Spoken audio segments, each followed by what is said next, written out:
Oh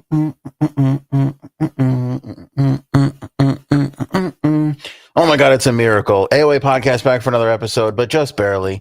Rainstorms in the Northeast in New York has overpowered our little internet town here, just outside of the Hamptons in Long Island. We cannot handle a rainstorm these days. You'd think it was in 2025, but I'm not here to complain. I'm here to do a good podcast for you all, and we have a lot to talk about, including the possibility of an adult tape from one Mr. Luigi Mangioni. The speculation is running rampant, and not everything runs rampant, but this is running rampant. Speculation on an adult tape, perhaps more than one, from the modern sex symbol of our times, Luigi Mangioni. We'll get into it. Amy Coney Barrett is taking a lot of flack from the MAGA people because of a ruling from the Supreme Court on the Doge, the U.S. aid, all that kind of stuff. She went the other way, and she is feeling the flack from it. Speaking of somebody who should be feeling flack, that is Meghan Markle. I cannot stand her. And my rage has gone to like 1 million over this new show that just got released on Netflix. Plus, Rep. Al Green from the Trump speech last night, and microplastics. Who knew you were going to pick up a little tip on how to keep more microplastics out of your body? Did you know that on average, everybody is consuming a credit card's worth of microplastics in a year? Scary, isn't it? What's scary is this is a podcast.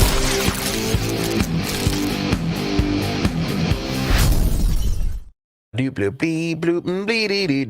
forget to hit that share button on social, YouTube, Facebook. Share the episode around. Always helps our algorithm, gives us bigger numbers. We appreciate all the shares, all the likes. Throw the thumbs up on the video early. That always helps with the old algo. What does this mean? Wait till Ann sees. Wait till Ann sees what? What did I miss? There was a lot of chat in the Discord rolling into this episode. I didn't get to read all of it because I was screaming at internet tech people. This was a nightmare just a few moments ago.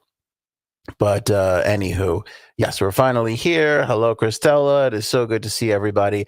Let's roll right into the lead story, and that is the sex tape rumors for Luigi Mangioni. That's right. That's right. This is a massive bit of news for straight women and gay men, because the modern sex symbol of our time, Luigi Mangioni, might have some sex tapes out there. We might have some, things to explain. He's got a defense fund going. We've been talking about that. People have been donating to the defense fund like crazy. Just yesterday, we saw a little bit of a spike there on the Give, Send, Go fund, which set a goal to collect $1 million in donations. Last we spoke about this, we were talking about what a miracle it was that he hit $300,000. He has doubled that to $647,000 as of this afternoon, with a fresh wave of small donations, because supporters have been talking about this Radar Online put out an unverified report about how he likes to film himself doing the dirty with chicks. And so on the news of there are sex tapes out there of Luigi Mangioni, it has spiked small donations to the point where we are up to $647,000 in the defense fund for Luigi Mangioni, because women and dudes into dudes are like, we can't have this man rot in prison. How are we going to get those sex tapes? He has got to go free. I have got to donate $10 and make sure that we see that these tapes see the light of day. Now, I didn't think it was a good idea to have J Sabs here for fear that her itty bitty heart would burst and she wouldn't be able to contain herself. But she's fighting through it.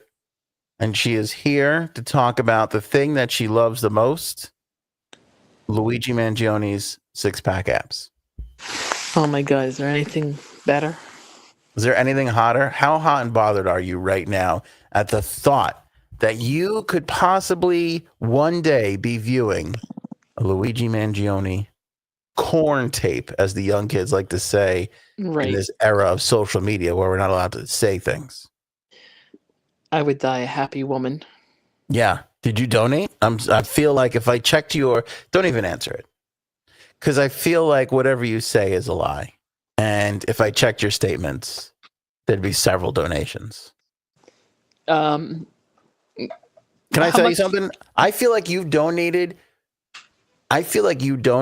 yesterday afternoon, forgot about it, and then donated again this morning when you woke up in the morning. I mean... And then around noon, you were like, did I donate twice? And then you started worrying about maybe I didn't donate at all, and you donated for a third time. That's my theory. And fourth. But what's bothering me is that you spelled his name wrong. So no. Now, yeah. Is that right? Let me check this. Hold on a second. I have to disagree with you here because... Mangion. Damn it. Did I get it right on the episode? Nope. Got it wrong in both spots. You tried, but you know how that goes. Oh, Jesus. Yeah.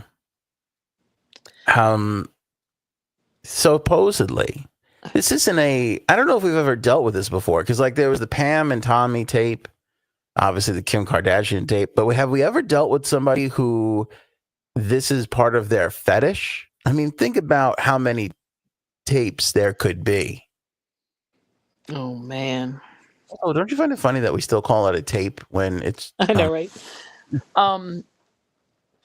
Wait, I have a question. Is Frank coming on? No, Frank's not coming on. Did I scare him? No, it's Wednesday. Frank has some other obligations on a lot of the Wednesdays, so he doesn't make a lot of the Wednesday shows. I don't know if you've noticed that over the course of the last 14 Wednesdays. Probably like 20, but you know. We're gonna have to go to Rep Al Green next. I'm sorry, but I'm not gonna be here for too long because okay. Well, they have to tell everybody what. Okay, so for some reason, Janine, you want to see a friend of ours who's never made it on the air with us, and Frank go at it because they are of opposing political beliefs. Oh, okay. Can I just say this? I don't want to see them do that. No. Okay. The person who hasn't been on yet, I think he really does want to come on. Well, he knows, as I told him this afternoon, he can come anytime he wants. All he has to say is, "Hey, I'd like to come on today." And it's done. There's an open invite amongst very few people on the planet, and he is one of them. It's him, Lady Gaga, Luigi Mangioni, that one Janine forced me to put on the list, and Dave Matthews. Those are the four people that have an open invitation to come on this show. Kill me now. Dave Matthews would be wonderful. Stop it. I think you want to see these two. So our friend was talking in the chat, in our little group chat, and Frank was not there. You know, Frank works in radio too, so he's got a life and all that. And he read every message. I saw it. Can you see who reads the messages? Yes, you can. No, you can't. Yes, you can. You're gonna have to show me where. I don't believe you. This WhatsApp thing is so weird. Why are there two? Does anybody else use WhatsApp? Let me comment below. Because I'm not. Our friend made us get on this WhatsApp thing, and I've never loved it. I wish we would go back to just regular text messages, but I love our friends. Let's face it, we're teetering here as we reach our 50s on maintaining these friendships with everybody having kids and 50s. Lives and all that. Yeah, you're going to be 50 soon. Oh, But I fuck. noticed that sometimes there's one check mark, sometimes there's no check marks, and sometimes there's two check marks on the bottom of every text message. What is that? Click on it. All right. Click on it. Nothing happens. Oh, I'm sorry. Nope, wrong thing. Yeah, see? The Click two on it. check marks are the messages that you sent. Oh, are they? Oh, you might be right about that. What an idiot. Oh I my couldn't God. identify the ones that I sent. That's hilarious. Okay. Oh my But goodness. why is there one check sometimes and then there's two checks? What does that mean? Mine are always two checks. I don't have one checks. Oh, excuse me. Not all my messages get up to two checks. I don't know if I'm just falling Yeah. behind or what happens. The hell does that even mean now, right? Yeah, I don't know. But anyway, our friend was opining about the very big supporter of the president was opining about how great his speech was last night. And then all Janine kept on chiming in with is, "Where's Frank? Why don't you come on and talk to Frank?" You were like, No, all I said is you should go on Anthony on air. Anthony, is that okay? And I said, I'm okay with Jay. That's all I wrote. I didn't say anything about Frank at all. Look, here's the receipts. My response to Janine was, if you want them to throw away their 25-year friendship, they could do that in private. They don't have to do that on the air. I don't even know if that's something that people would be interested in, because people get a little tired of when Frank and I, or when you and Frank go at it. I don't know if people would be really interested in that. Do they want to hear a political argument for 2 hours? I don't know. Right. Because I'll tell you what, if we left them to their own volition, they would argue for just hours. It would just go on for hours. I don't know if that would be entertaining for people. You think that they would? Yeah. They are both. I said this to them once a long time ago. I'm never going to repeat it again. And I'm sure everybody has friends like this. They are both the same exact people sitting at the same point on the spectrum of their respected political affiliation. Oh, no, I don't think so. And neither one of them can understand or appreciate where the other is coming from. I don't think that the other friend who hasn't been on yet would get so mad at whatever Biden would say and then have to go bang his wife. There's the line. Let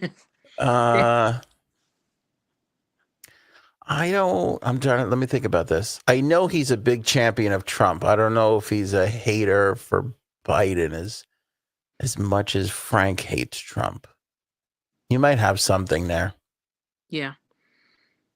No, I said nothing about Frank there. All I said was that he should go on Anthony on air. Oh, but it's painfully obvious. You want the two of them to have it out. I feel. I mean, maybe I'm wrong, but I kind of feel like it's painfully obvious.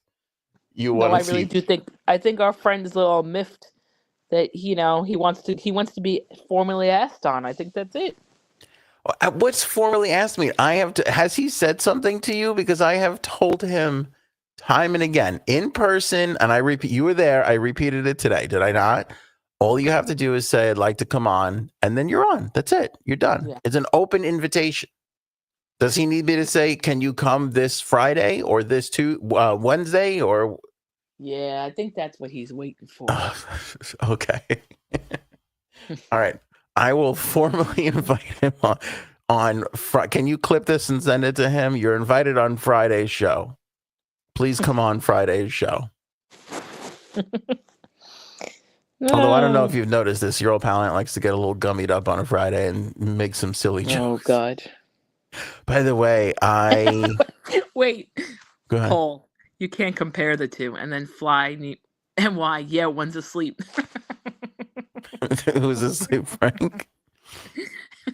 Frank naps. Frank, I'm so jealous of Frank's napping schedule. He needs Biden. Oh.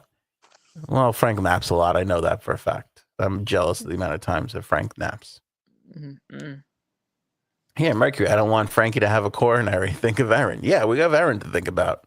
Yeah, that's true. Who's going to take care of? Wait, let me rephrase that. Who's Aaron going to take care of if Frankie Yeah, goes? it's true. That's true.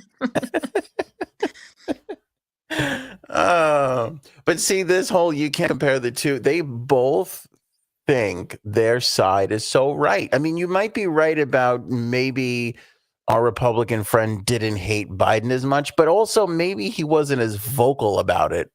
No, Because I I don't feel think like if it came up, he would be angry about it. But it's just that he doesn't. We don't hear about it as often as we hear about it from Frank because he's on the podcast. No, I don't think he hated Biden. You don't think he hated Biden? I bet No, you. I don't think so. Come on, they all hated. Every Republican hated Biden. I think they thought he was an ass and didn't do anything and was Sleepy Joe, but I don't think he hated him. I don't know. I mean, listen, Frank hates Trump, so No. I can't speak to. I don't know if the Republicans hated Biden as much as Frank hates Trump. Yeah, I don't think that's right. Because he's got a real detest for him. But just a little bit. But that being said, I don't know. I feel like because I mean, you just look at what I mean. Last night, Trump's speech and up till today, like it's just constantly slamming the Biden administration. I mean, they're just constantly slamming them for the shit that they did, or in some cases didn't do. Well, I feel like every president does that about the previous president. And yeah, Biden did it a little too. bit. He did it a little bit in the beginning. You're right about that. Okay. I want to admit something. I actually fell asleep during it. The speech? Yeah, I guess I was just tired, and then all of a sudden I'm like, 11 o'clock. What? And then then I couldn't fall asleep for the rest of the night, basically. But I did see the beginning with this guy, and I honestly, I thought maybe it was a joke with this Rep. Al Green guy. I thought maybe, I'm like, is SNL on? Like, I wasn't sure. I couldn't believe this guy did that. I really couldn't, because I don't know. I've never seen that before. Have you? No. So let me give you the brief history. And I don't know about what happened, in the early 1900s or late 1800s. But the last time somebody even spoke out while a president was addressing Congress was, I forget what his name was, but he shouted something at Obama. And that was like earth shattering. People were like, you don't speak. You don't shout back at the president while they're addressing Congress. Yeah, that was. I mean, I thought that was disgusting then, and I thought what Rep. Al Green did last night was even worse. Was far more disgusting. I know, and I wonder Frank's opinion about it. Thank you, Robin. He shouted out, "You lie." Obama said something, and the guy said, "You lie," and it was like the worst thing in the world. It was the worst thing in the world. And I remember saying at the time, this is fucking disgusting behavior. Like, have some respect for not only the president, not only Obama himself, but the office, the country. I mean, this is, again, you know me, I like pomp and circumstance. You don't shout during the president's address to Congress. Yeah. Right. It's weird. It's classless. Right? I don't care how bad it is. And listen, the Democrats have quite the argument here with the fact that January 6th happened and Trump was an ass through the whole thing. And then he shows up again to address Congress. They've got a point to be upset. Right. Still, even as bad as that is, just shut the fuck up while the president is speaking to Congress. Exactly. I'll be honest with you. Some people didn't show up. There were some Democrats that got up and walked away. I think getting up and turning your back on the president and walking out is far more a larger statement to make with class than getting up and shouting like an old, an old man whose soup is cold, at the diner. Right. It's just the way he was. I honestly thought that was really rude, no matter what president it is, because you could see like he was trying to talk and he was just going back over him. That's why I really thought it was like a big. I thought it was some kind of prank at first. I really thought. I was like, okay, just so strange. I don't know. Yeah. Mercury, or ripping up the program after the address. Yeah, When Nancy Pelosi did that, I That was thought disgusting too. classless, just classless. Yeah, she's a pig anyway. She really is. Oops.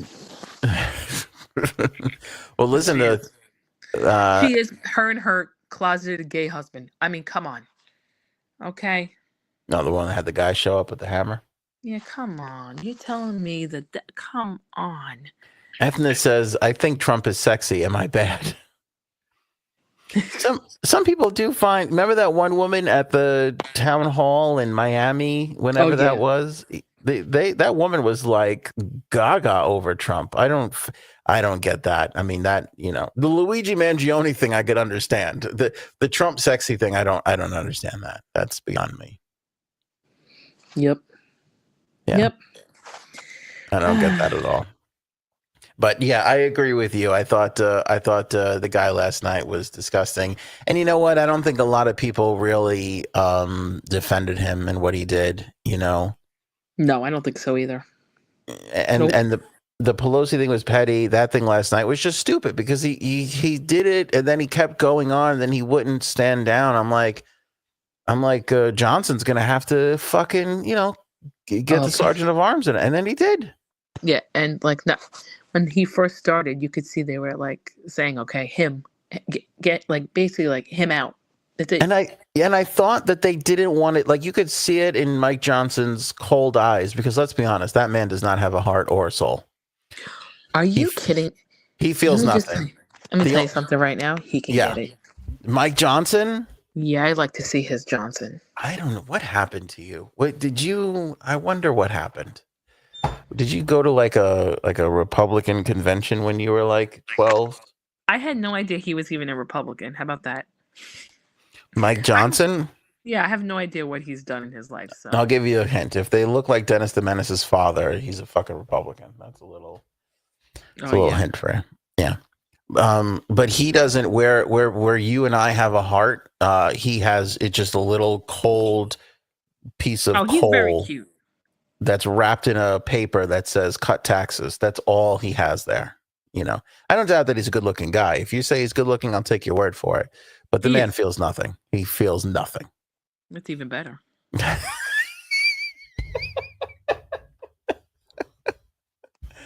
I tweeted a picture of him and JD Vance just based off of height. I thought Bert and Ernie. Just got Bert and Ernie vibes. Oh, yeah, that's true. They'd had a little Bert and Ernie vibe there. But what I was saying was, again, he's a heartless, cold bastard, that Johnson. And you could even see it in his face that he didn't want to have a member of Congress dragged out of the room, especially an old man like Al Green is.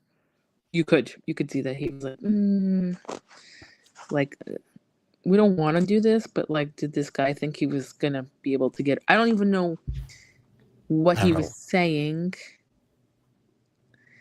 Yeah, but I didn't hear it at all. The best was these little signs that they were holding up. Elon Musk lies. What was it? Musk steals. Yeah, Musk steals. Yeah. I was like, okay, people, calm down. My favorite was the woman with the dry erase board. I loved her. She was the best. Just in case she changed her mind about what she wanted to. Or how many thoughts did she try to get in with those 2 hours? I don't know who that is. We probably should know. But everybody brought their little fan, like wooden cardboard signs to hold up. And she was like, she looked at that and went, no, I'm going to need a dry erase board. I have a lot of things to say. Like, was she just sitting there with her sleeve, just like, all right, let me write the next thing and just holding up a sign? Like, I don't get that. I really don't get that. How many different things do you think she wrote in those 2 hours? Oh, probably a lot. It was weird, though. There was another Democrat who held up a sign on paper that was like, this is not real or something. And some dude ripped it out of her hand and like fucking threw it and almost hit Trump with it, actually. It's so weird. They're the whole thing is very, very strange. It's all very, very strange. And then all the people, like there was a bunch of Democrats who wore, I think it was just women who wore like hot pink. Yes. And then I was hilarious because there was like one or two Republicans that wore hot pink. And I'm like, did they mean to be on their side of protest? Or do you think, because I would find it hilarious if a Republican picked out a hot pink outfit, got there and realized that was the outfit du jour for protesting the president. They must have been like, oh, fuck, I got nothing. Exactly. I didn't know this was a whole thing. What? Outfit change. Yeah. It's a very strange and a very weird time. And I know people are not going to like this, but I just got to call it like I see it. The Democrats continue to mishandle their party, ever since Trump won the election. Like they have not gone for that reset. They're bless you. They're misplaying everything. They don't understand the basic fundamentals of, I don't think people love Trump. I don't think people love Elon. But the thing that people hate more is being stagnant and getting nothing done. Yeah, exactly. I think people, and I'm you can include me in this people thing. I don't agree with everything they're doing, but I'm like, they're doing something. So go ahead for a little while longer. You got a little bit more rope with me, Well, the whole not clapping for that little boy, I mean, that was rough. That was rough. That's disgusting. Yeah, I don't know what network or feed you were watching, but I feel like I don't even remember what I turned on. I want to say CBS. No, definitely CNN. Go ahead. No, it wasn't. Somebody popped in and was like, the Democrats aren't when when Al Green stood up and started screaming, they chimed in, the anchors chimed in because that was early on. And then somebody at one, or maybe it was at the end, they were like, the Democrats didn't stand. Now, I don't know. I think there's a little misreporting here. I heard they didn't stand at all. And then I also heard that they only stood and applauded for Ukraine. Mm-hmm. Both. I didn't watch the whole thing, obviously. I fell asleep, but then I saw bits and pieces today, and I was like, oh, okay. Yeah. I watched the whole thing, and there was a couple of moments there where I'm like, I don't know how you don't stand and applaud. Like, because by the way, that's the whole reason for the guests at the congressional addressing or State of the Unions is to bring everybody together. You know, there's a couple of times, and every president has done this, where they literally invite a person where they're like, oh, this is going to get the side that hates me to stand up and applaud. Mm-hmm. And they didn't do it. And I don't even know. I mean, who's the leader of the Democrats right now? Is it Hakeem Jeffries? It's not AOC. I don't even know who that is. Yeah, it's not. It's definitely not. It's not Kamala. She's gone. Like, I don't even know. Nick Pelosi's out of it. She's not really there anymore. I don't know who's running these people, and it's very apparent because they're fucking all over the place. I mean, just crazy. It really is. Like, it's a dirty political game, and I understand it, but you have to play it. Like, like Mercury is saying here, veterans put their lives on the line and are treated like absolute it's like, I know you hate Trump, but you got to applaud for certain people. And the little kid with the cancer survivor who he appointed to the Secret Service, it's like, how could you not get behind that? I know what he's doing. Everybody knows what he's doing, but he's doing it. You got to be like, you can't be like, who's not going to be like, all right, way to go, cancer survivor kid. Right. Clap for the kid. Don't clap for him. And it's not all about Trump, but you know what? I never bought into the Trump derangement syndrome until recently. Because I'm seeing people online and what it's just like, it's fucking crazy. I didn't some of your friends. I didn't go click on the article, but one of the View hosts was criticizing the Democrats for not walking out sooner and criticize the Democrats who stayed there for the whole entire time. It's like, you don't understand what is happening in your own country.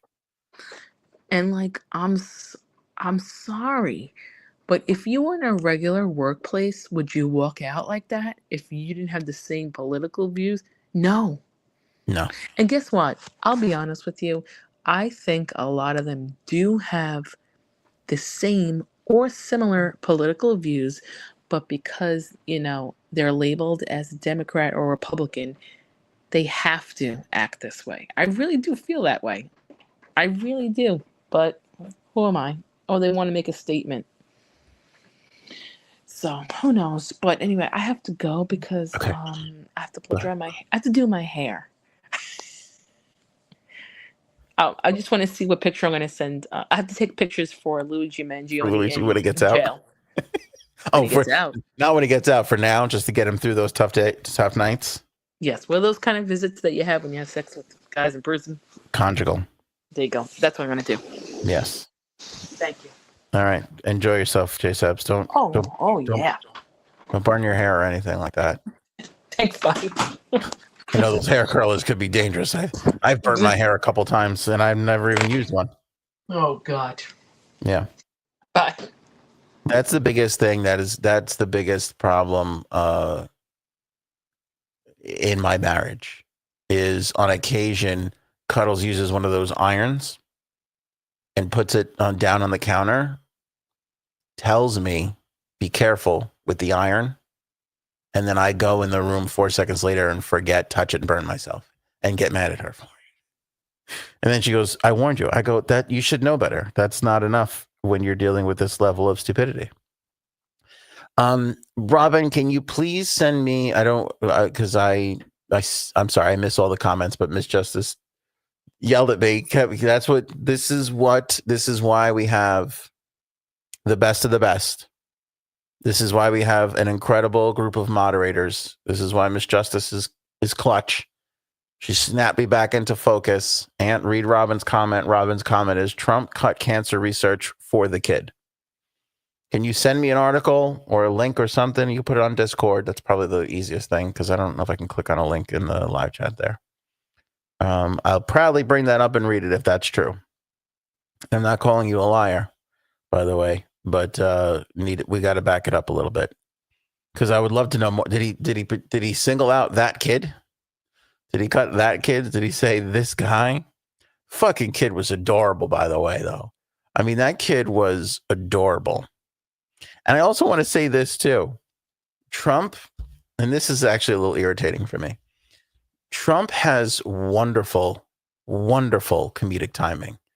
Most of the time, intentionally, sometimes not so much. Because he got off 2 of the biggest laughs last night when he was talking about all the things that they were cutting with, USAID and all the other cuts that they were making. And he mentioned something. I forget what it is. And he literally goes, we don't even know what that is. And it got such a huge laugh in the room. And I can't prove this, but I'm pretty sure some of the Democrats even laughed. That's how friggin' funny it was. And then he talked about aid that we were sending to some country that started with an L. And he said, nobody even knows what that is. Like he was just, and that got a laugh. Like the guy has a wonderful timing. He really does get some great, great laughs.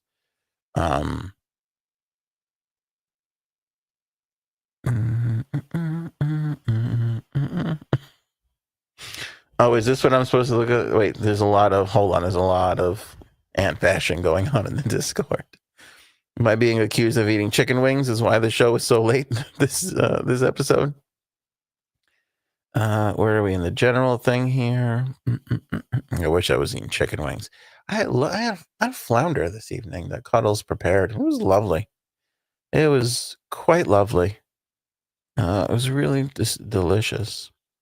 Okay, Bird's got an article. I don't know what Robin's doing. I think he's peeling potatoes in Ohio, where he lives. Do we like Ohio or because that sounds like Idaho or Idaho? Ohio or Idaho? Let me know which fictitious location you want me to pretend that Robin lives in for here on out. February 9th, 2025. Trump team dismantles at, wait, where is this from? Democrats-appropriations.house.gov. Okay, so this is an official press release. Okay. Trump team dismantles efforts to find a cure for cancer and other deadly disorders. February 9th, 2025. President Trump's administration is imposing a new policy to cap indirect costs for National Institute of Health research grants at 15%, which could cut billions of dollars in funding for life-saving research to develop cures and treatments for diseases. Under the leadership of the House Appropriations Committee and Labor, Health and Human Services and Education, blah, blah, blah, blah, blah, Congress enacted a provision that has been included annually in appropriations bills since 2018 that explicitly prohibits any administration from making these changes. Ranking member Rosa DeLauro said, quote, once again, President Trump and Elon Musk are acting in direct violation of the law. In this case, they are causing irreparable damage to ongoing research to develop cures and treatments for cancer, Alzheimer's disease, and related dementia, ALS, diabetes, mental health disorders, opioid abuse, genetic diseases, rare diseases, and other diseases and conditions affecting American families. The Trump administration is attempting to steal critical funds promised to scientific research institutions funded by the NIH, despite an explicit legal prohibition against this action. In 2017, this is very long. Do we want to read all this? In 2017, the first Trump administration proposed to cut funding for the NIH research by approximately $6 billion, or nearly 20%. President Trump's proposal would have cut funding for cancer research by nearly $1 billion and imposed across-the-board cuts in every other area of life-saving research. Not surprisingly, the proposal was met by universal opposition, including opposition by Republicans as well as Democrats. Great, system's working. On October 24th, 2017, the House Appropriations Committee held a congressional hearing on the topic. Okay, I'm going to need something summarized. This is far too long. But I get where you're going. We have another piece of, we got something for Christella here. Okay, let's go. Trump administration plans to cut 80,000 employees from Veterans Affairs, according to internal memo. Well, that doesn't seem like it's the cancer thing. Is this the cancer thing? Or is this just another thing? I don't doubt that there are some bad cuts going on. That's the Republicans' MO. Republicans get into power. This isn't new. And they cut taxes for the wealthy. They cut government programs. They cut regulations. They just cut. That's their whole thing. That's what they run on every year. Every year they go, smaller government, will cut everything. So this isn't surprising to me, you know. But here's the thing I want everybody to keep in mind, and we'll go up to the Amy Coney Barrett story here. Like, we have to believe in the system, right? Like, my sister, who I love more than anything, you know, she was, commenting, you know, online the other day. It's like, oh, I thought we had 3 branches of government. And we do. And she's right to a degree, because it's like, we do have 3 branches of government, but all 3 of them are Republican right now. You know, so, you know, there's a lot of people that are screaming, like, where's Congress? Like, what's Congress doing? Like, Congress is on his side for the most part. There was that guy, I can't remember his name, from Kentucky, who fought the appropriations bill, the budget thing that they were working on the other day, fought it to the end. I think he still voted no in the last vote, but it got across, right? And then the Senate did their thing, and now the Senate and the House have to, you know, reconcile that to move it forward, because they're trying to keep the Trump tax cuts in place. So you do have some Republicans standing up to them where appropriate and where necessary, because that representative, and forgive me for not remembering his name, you know, he was just like, this is a daydream. Like, they're never going to be able to, you know, they talked about doing all these things, and they're hoping it works. There's nothing solid or logistical that says that these tax cuts will be paid for, right? Because that's the Republicans' MO for the most part. We'll cut the taxes, it will grow the economy, and then we'll be able to pay off the deficit. But unfortunately, the Trump tax cuts from his first administration have not really panned out in that direction. You know, and our deficit has only gotten larger. Now, you could absolutely make the argument that's because of the pandemic, so on and so forth. But even with all of that, those tax cuts have not accomplished what they set out to accomplish. Rich people love them. I get that. But again, we're looking at an increasingly large gap between the wealthiest people and what used to be the middle class and has now become, the lower middle class and flat out people living on the poverty line. And until they decide to address that, we're always going to continue to have this issue. You know what I mean? And then on top of that, they cut regulations, right? That was the first administration for Trump. Let's cut 2 out of every 3 regulations. Okay, well, don't you want to go through those regulations and see which ones are really necessary, which one aren't? Nope. Just pick any 2 out of 3 and cut them. This is what Republicans run on. So you can disagree with it, but you can't be surprised by it. You just can't be surprised by it. That's their MO. That would be their MO if it wasn't Trump and if it was somebody else. Like, they would be cutting taxes. I can look into my crystal ball here and see in the future, after the next Democrat comes in and then puts a lot of government, programs back in place, the next Republican president is going to come back and cut them all, and try and cut taxes again. Like, that is just their thing. Republicans run on 2 words: cut taxes. That's it. That's all you have to say. That's all you have to say. So, I'm not surprised to see any of this stuff. I believe you guys when it comes to it, but it, still, with all that being said, when the cancer kid stands up in the goddamn fucking, halls of Congress and the Capitol, stand up and clap. Are you a human being? You know what I mean? Like, it's a political game. Just play it. Because the Democrats are getting out fucking played right now in the worst, most embarrassing way possible. In the worst way possible. And I don't disagree. Well, I don't know why you're saying BS, Paul, because I don't disagree with you. The tax cuts never seem to catch up and fix the deficit. And I can proudly say that because I've lived through several Republican tax cuts and we have an ever-growing deficit. So I am 1,000,000% certain. And Paul's next comment here is correct because the tax cuts go towards the wrong people. And it's dumbfounding to me that they still run on this platform. Not so much that they run on the platform, but that people who aren't that rich are voting for them because they believe in that idea so much. They believe in that small government idea so much, which, by the way, I do too. I don't want a bloated government. Nobody does. Nobody wants. And that's why this Elon play is working so well amongst the public, because people don't like to feel like they're getting screwed. They want to feel like the what their tax dollars, that their hard-earned money is going towards something that is of principle that they're going to use, all that kind of stuff. And so when somebody gets up and goes, your taxes are going for, by the way, the transgender mice thing is so hilarious because it's transgenic, which is like a scientific research that is pretty important to finding cures for diseases and everything. So that whole thing is kind of built on a transgender, close enough, let's go with it thing.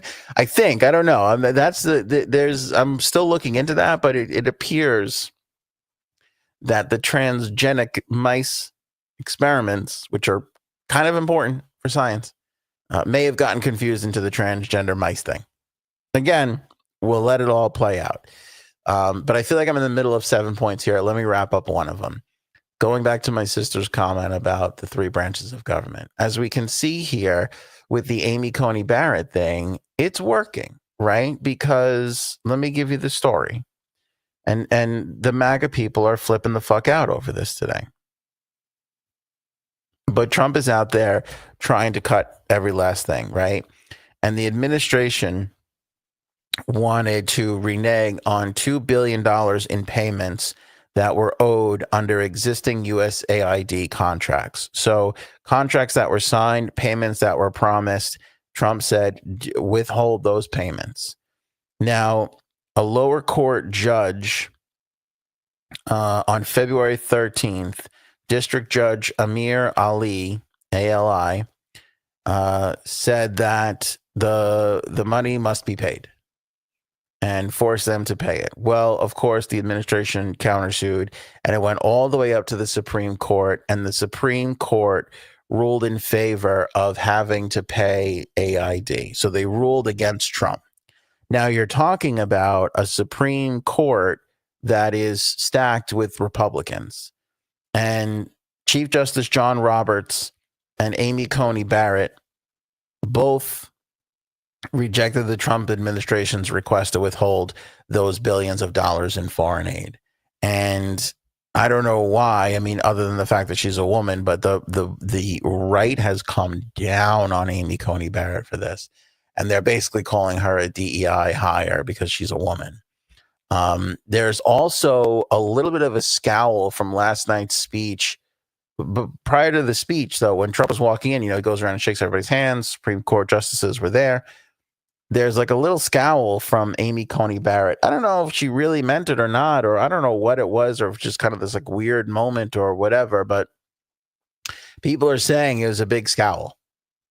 People are saying it was a pretty big scowl. Let's stop and just the record. Mice lives matter. That's true. That's true. Sure, we test all sorts of shampoos and shit on them, but I believe mice lives matter. I do believe that.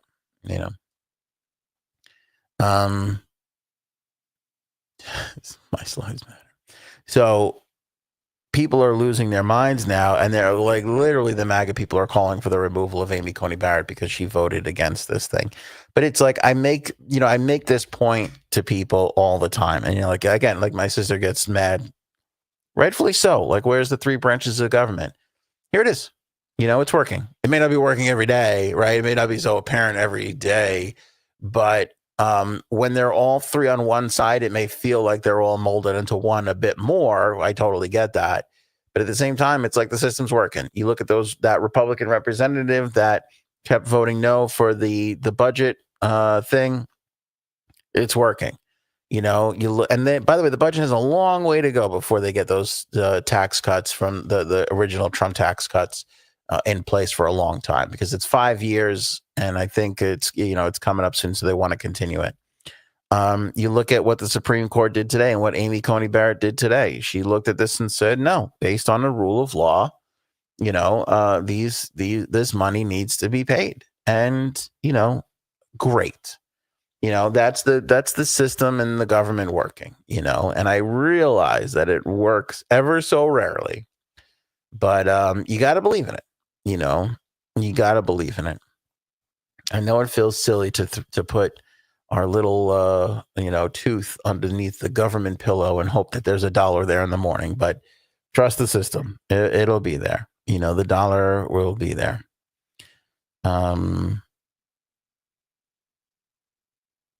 Right-wing influencers are calling Amy Coney Barrett disgraceful, adding that she is a bad SCOTUS nominee. Charlie Kirk chimed in saying it is, quote, looking that way. Journalist Eric Dougherty called Barrett a big problem. I mean, look at the way these people are losing their mind. Mike Cernovich, again, another influencer, one of the guys who, by the way, got the Epstein binder, that whole fucking scam. He called Barrett a DEI hire. He was the one. He said, quote, she is evil, chosen solely because she checked identity politics boxes. Another DEI hire. It always ends badly. It's like, how fucking, and Laura Loomer goes, Amy Coney Barrett was a DEI hire. I mean, for the love of God. I mean, does every fucking thing need to go your way? Do you need to win every single day? It's like, this shit happens sometimes, It's the government working. It's the system of checks and balances working out. This is all what's supposed to happen, So anyway,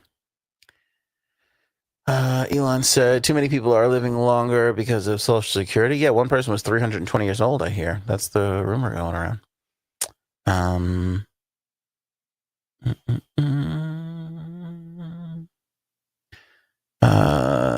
They hate women, so they are using DEI to get her out. I can't stand Barra, but she was not a DEI hire. No, of course not. Of course not. Of course she wasn't a DEI hire. Anyway, it's crazy. I do want to say something, and I feel like this is important. I feel like this is one of those things that's really going to spark people's ire, for lack of a better term. I believe this to be true. President Trump has a chance to be the greatest president ever if he does one thing.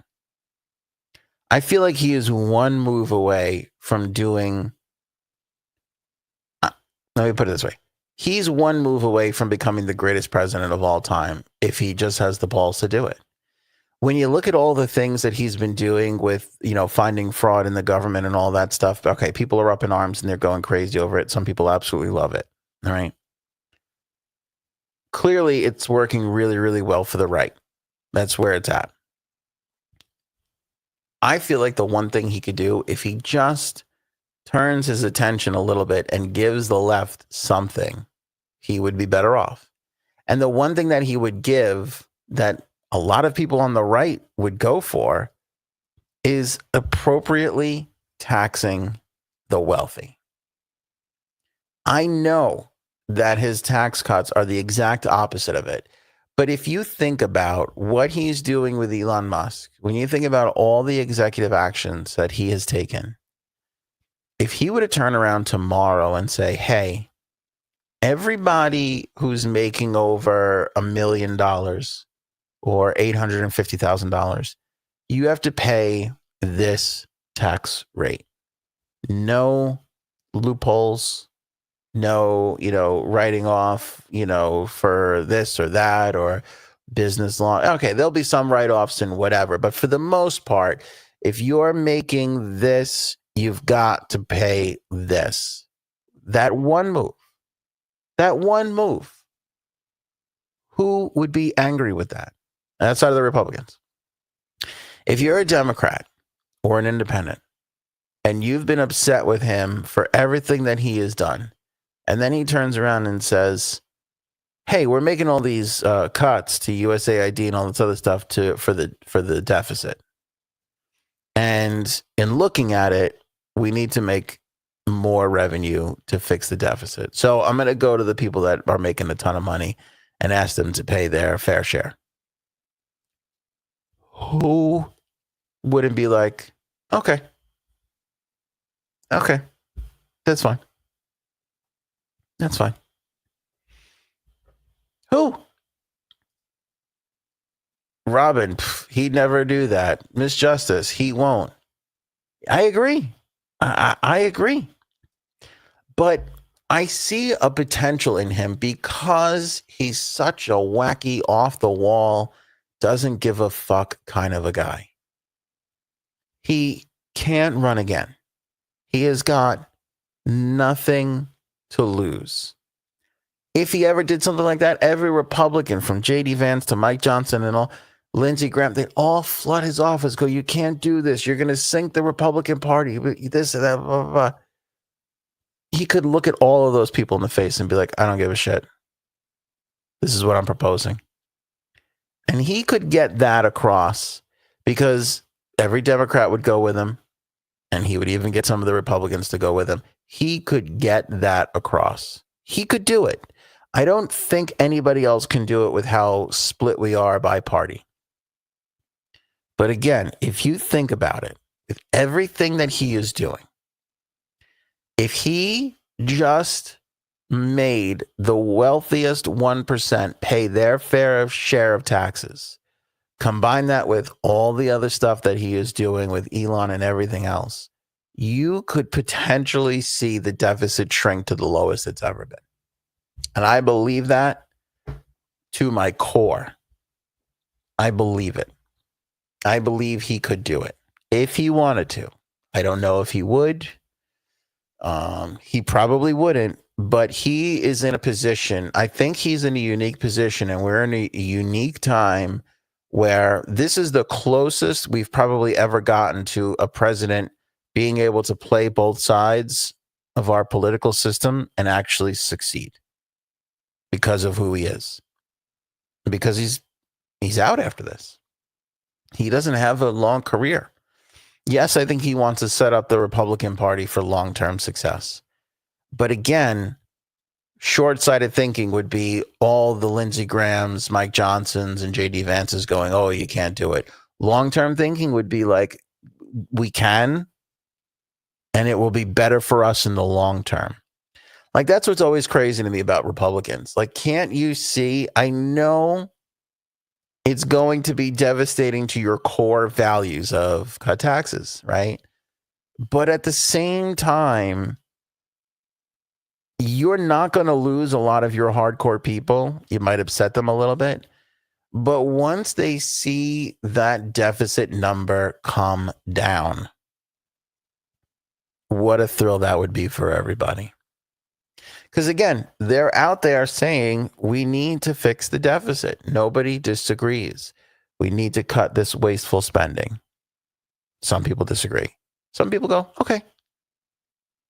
But it's all in this direction. And if you would just go, and then also on this side, we need to get more from the wealthy people that are just, there's just billionaires pocketing money. And it's not just Elon. It's not just Bill Gates. It's not just Warren Buffett.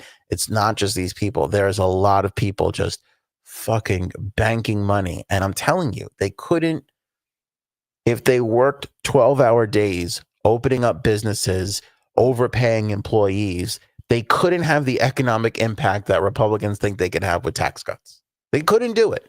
If you forced Bill Gates to wake up every morning, put a 12-hour day in, and starting a new business and overpaying people in said business, we couldn't get the economic growth that we desire. The quickest way to do that is to take that money, put it back into the government so that we can fund some of these things, so that we can pay down the debt, so that we can have economic growth. This man is one statement away from being the greatest president that we have seen in a very long time. And I don't know if he has the balls to say it, but if he did it, I believe he would be wildly successful. And I think that he would be remembered forever. And I think he would enshrine himself in the conversation of greatest presidents of all time. And I know that the Democrats don't like to hear greatest president and Donald Trump in the same sentence, but I want to hear your argument against that.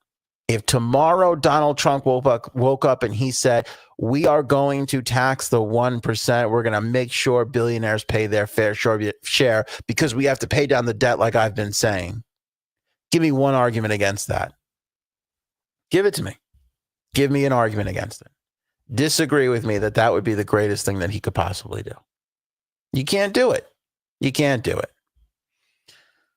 And they have barely found any waste. The firings are like less than 1% of the budget. I don't disagree with that.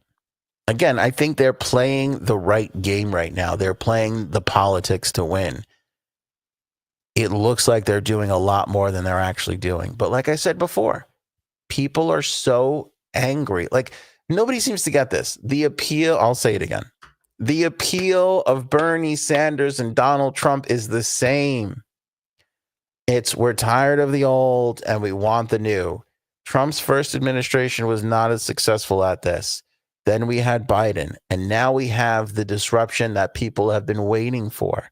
And the same people that would have voted for Bernie voted for Trump this time around. And that's why we have him as the 47th president. And now he's just outplaying everybody in the game of public opinion. You know, what actually comes to fruition with all of these cuts and all this fraud finding and all that, we don't know. And it's going to take a long time to see. But Paul doesn't make a bad point here that it is not a huge chunk. That's why if he did a better job with the tax system and the wealthy, if he could get that wealth back distributed a little bit more, if we could get a more robust middle class again, I think we would see tremendous economic growth like we saw in the 40s and the 50s and, a little bit in the beginning of the 60s. That was the greatest economic growth in our country's history, and it was fueled by the largest middle class we have ever seen. That middle class has shrunken, and our economy is practically slowing to zero at this point. So it doesn't seem crazy that people aren't having that people should be having these conversations in the White House.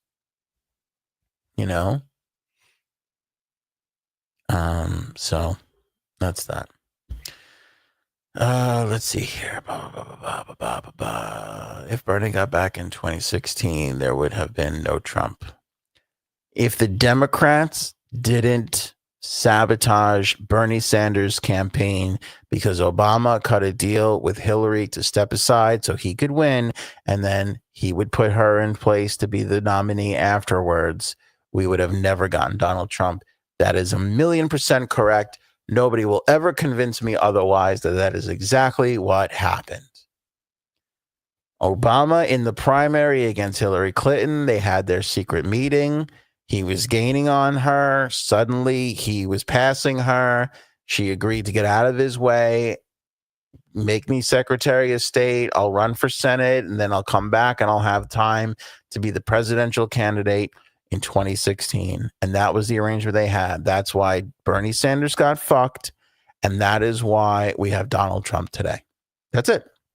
If you want to blame somebody for Donald Trump, you can blame Hillary Clinton and the Democratic machine because they fucked up. They've been fucking up. And that's what my Democrat friends can't understand. It's your actions that put us here. They're like, they want to blame Donald Trump for everything. If you didn't fuck Bernie Sanders over, you wouldn't have even had a Donald Trump. Who's not going to vote for the kinder Donald Trump? You know what I mean? It's just like everybody. Bernie Sanders was as big of a disruption, as big of a against the mainstream, the old machine as there comes, and he's a little nicer. Who's not going to vote for him over Trump? It seems nuts. Here's another good point that we've not brought up ever. Hillary should have picked Bernie as her VP. Maybe she would have had a better chance that way. You're right. Bernie on that ticket, any way, shape, or form, would have been better. They screwed it up. Again, we talked about this at the beginning of the year or at the end of last year when we were talking about how Trump even won again. You had a guy who was dead politically. He lost the White House. He lost the subsequent midterm elections. It was over. And then Biden goes, I'm running again. And then people go, wait a second. He told us he was only going to be there for a term. And now he lied to us? This is terrible. When was the last time we were lied to? Oh, when Bernie Sanders got pushed aside from Hillary Clinton. And everybody who was in the middle said, well, fuck it. I'll just vote for Trump then. And that's exactly what happened. And then the Democrats want to sit there and go, well, this guy's a dick. This is not fair. You put him there. You basically put him there. You gave people no choice but to vote for him. And now we're sitting here with the View people going, well, more Democrats should have walked out. You're an idiot. You shouldn't have a job. You shouldn't have a platform. Because the Democrats need to shut the fuck up for the next 18 months. Well, now just a year. And figure out how they're going to rebrand their party to work for middle America, the middle class. If they want a shot at this, that's their only way. Because if they want to keep beating the drum of transgender issues and all these things that are lovely, they are lovely. I wish for nothing more than equality amongst all people. I want everybody to feel comfortable and happy. I want everybody to have the opportunity to have a wonderful life. You want to get rid of racism. You want to make sure everybody has a fair chance at getting a job when it comes up for it, despite what sex they are, what religion they believe in, what color their skin is. I believe in all of that stuff, and I hope for all of it. But when you make those things your number one issue, so much so that you're ignoring how people's economic economics are impacted, you lose elections. And that's what we learned this time around. And has Hillary derangement syndrome. I will proudly wear that HDS diagnosis. You're right. You're right. You're right. Robin, I voted for Bernie in the primary and Hillary in the general. See, that's the thing, Robin. A lot of people voted for Bernie in the primary and Trumpy in the general. And more so this time around in the 2024 election, I bet you if we polled every single Bernie voter in the primary, you're going to see a large majority of those people, a large majority. I would say probably around 70%, which is a massive majority of those people voted for Trump over voting for Biden/Harris. I can't keep going on about this. It was a fun discussion. I hope you guys, I like that there's discord and there's disagreements. What's nice about having Meghan Markle is at least we could all come together and agree that she sucks and nobody likes her. Okay. Does anybody like Meghan? No, right? Because I feel like Meghan Markle is the worst fucking human being we have. And again, I know the people who hate Donald Trump are going to be like, that's crazy. But when you really give me 5 minutes, because I feel like I could convince you that I'm right about this. Because Meghan Markle sucks. Okay. She sucks in so many ways. She sucks in so many ways that vacuum cleaners are like, holy shit, I didn't even realize something could suck that much. That's amazing. Like commercial vacuum cleaners, not like your little Dyson. I'm talking about the things that they clean office building floors with that, like, it's like a big wide thing. It's like those things. Meghan Markle sucks. She sucks so hard. She's got a Netflix show right now. And this is what drives me crazy. There's 2 things that every celebrity thinks they can do. 3 things. And they can't. Play music, host a cooking show, and write a children's book. For some reason, there are no guardrails. I will even host a podcast on that. There's no guardrails for that. You might have a talent as an actor. You might have a talent as, somebody, whatever. That doesn't mean that you can write a children's book. But no celebrity thinks that they can't. They all think they can. They all get in trouble and they all go, I think I'll just write a children's book. And I hate to say this, but I'm looking at you, Jimmy Fallon, because you've released a Christmas album, a children's book. Like somebody's got to tap him on the shoulder and be like, just host the Tonight Show. That's enough. That's good. We're happy with where you are. You seem to have that's your lane. Let's stay in that Tonight Show lane for a little while. See how it feels. You know what I'm saying? That's fucking hilarious. Shopping with Jay Sabs would be a better show. Yeah, it would be. That would be an electric show. Because every episode you'd be tuning in going, is she going to get arrested this time? Is this going to be the episode where finally the FBI agent fucking tackles her behind the JCPenney counter, fucking, brings her out in shackles as she deserves? This fucking Meghan Markle goes, well, I have no other discernible talent, so I guess I'll host a cooking show. Who's dumb enough to give me one? Oh, hello, Ted Sarandos. So nice to meet you. Thanks for just giving me a cooking show.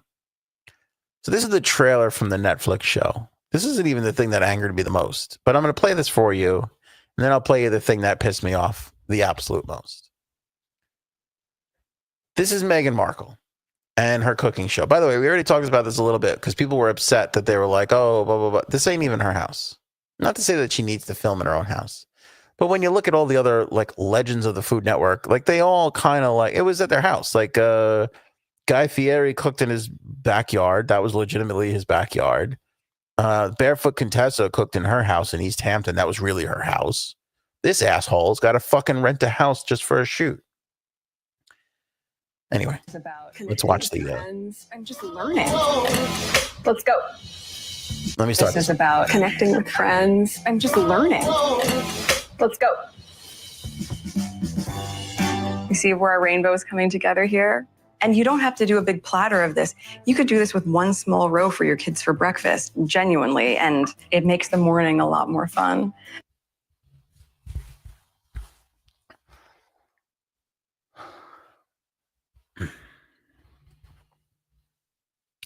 I'm trying to keep it. It's a cooking show. It's a cooking show. It's a cooking show. So you want to tune in typically to a cooking show to learn how to cook things. When did arranging fruit on a board become a cooking show? When? When did it happen? When did that happen? What's the recipe here, right? We all agree that if you're going to make a dish, if you're going to cook something, there should be a recipe. What's the fucking recipe? Step 1, take fruit out of container. Step 2, arrange on the thing. What's the recipe? Why does she have a cook? This is the first episode. What should be the premiere episode? What do you think it should be? Remember when Fallon took over the Tonight Show? He had Jimmy, he had Billy Crystal, big star. First episode. When Fallon took over the 12:30 show, he had Robert De Niro. I remember thinking, what's a big guest? You want to make a big statement on your first show. Hey, Meghan, what should be our lead recipe on the new cooking show? I'm going to arrange blueberries and strawberries and pineapple on a fucking board. Won't that be great? Wouldn't that be electric? Wouldn't that be wonderful? This premiered last night. How many people at your job came in and said, did you see the recipe that Meghan put together last night? It was exquisite. All my life, we've been arranging fruit salads. We've just been aimlessly putting fruit on a plate. Who knew that if we organized it in a line, it would be so much more delicious?